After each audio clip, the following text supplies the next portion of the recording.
So what do you do with your hyperactive students?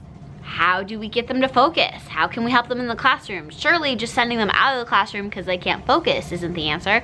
So today we're talking about tips of how to deal with students that are hyperactive.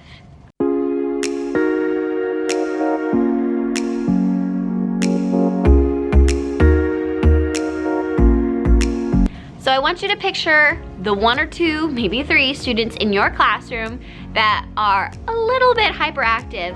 They run as if they're on a motor, they always wiggle, they always have to be up and moving around. Most classrooms have at least a handful of these students. So should we just punish them again and again because they can't sit still?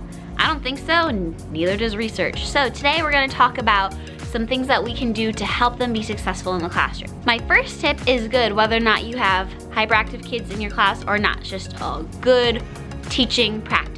And that is to do activities that allow students to get up and move around the room. This looks different from room to room. I, for example, use a lot of centers and rotations so that they're never at one spot for too long and they're not sitting in their seat for too long. But it could be just a hands-on activity. It could be an activity that allows them to get up and move around and stretch and get some of those wiggles out. But studies are showing more and more that just having students sit still and do a worksheet is not an effective means of education or learning. So think about how you can redesign your room that allows them to get up and move around. My second piece of advice is to allow students to have a fidget.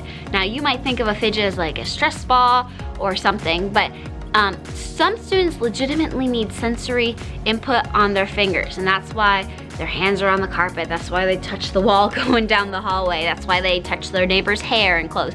Like, they legitimately just need to move their hands. And if you give them something that they're allowed to touch, that allows their hands to be busy and their brain can be listening to you.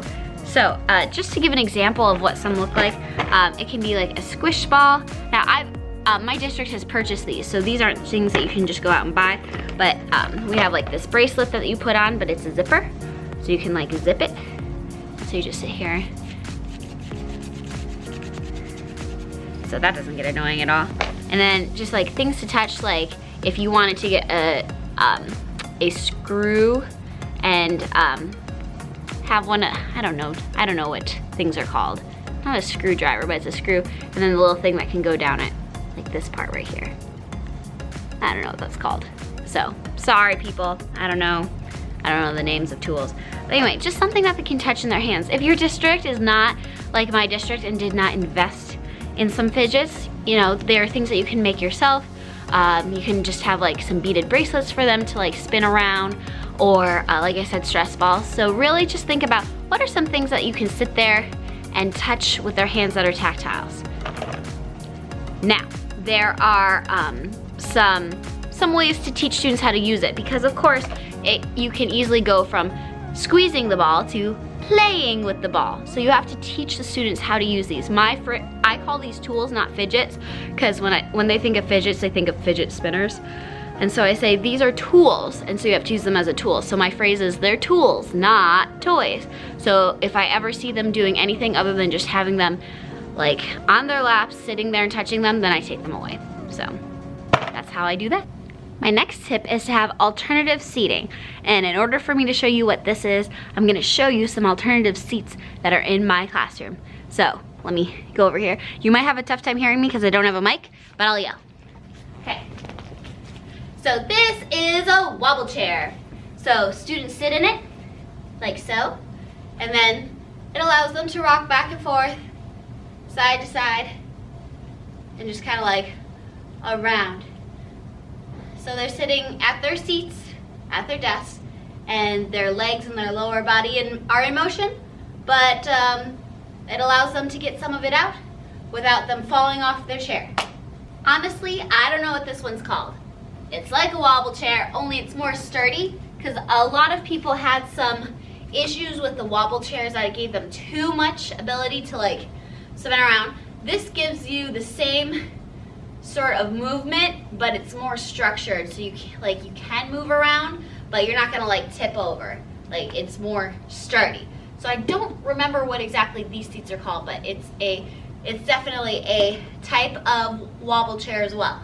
And if you're wondering what to do while they're at carpet time because they just roll around on the floor while we're at carpet time, it's annoying. Wait till you see this. Look at this. I call this the peanut. So it's meant for carpet time. So like we're at a carpet right now. So I have one student who's definitely hyperactive. They sit here like this, kind of in the back row, obviously, so other students can see. And they bounce like this. Now it's really weird to adjust to a couple heads like bobbing up and down. And as a teacher, that can be kind of annoying. Are you getting annoyed by watching me right now?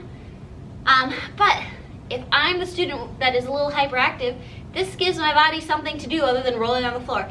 And it's ribbed, or it has like these little things sticking out of it, I guess. And so like they can touch it for their sensory input there. So they can sit like this. Obviously, when you show the children this, you have to like model the right way and the wrong way. Like this is the wrong way, you know, or like rocketing to the moon is the wrong way. So you have to teach them how to sit in it the proper way. And it gives them something for their body to do while you're talking.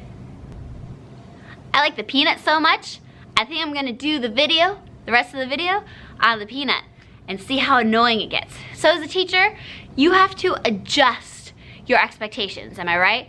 So back in the old days, we would never set up our classroom in this way to allow students to wiggle. They have to learn not to wiggle.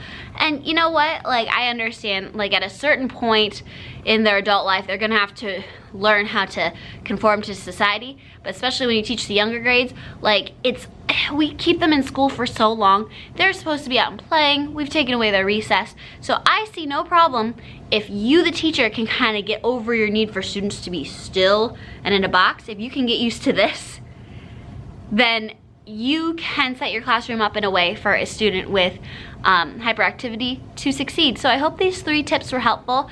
I would love to hear in the comments how you set your classroom up and some tips of how you deal with students that are hyperactive. All right, so until next time, I will see you guys later. Good week teaching.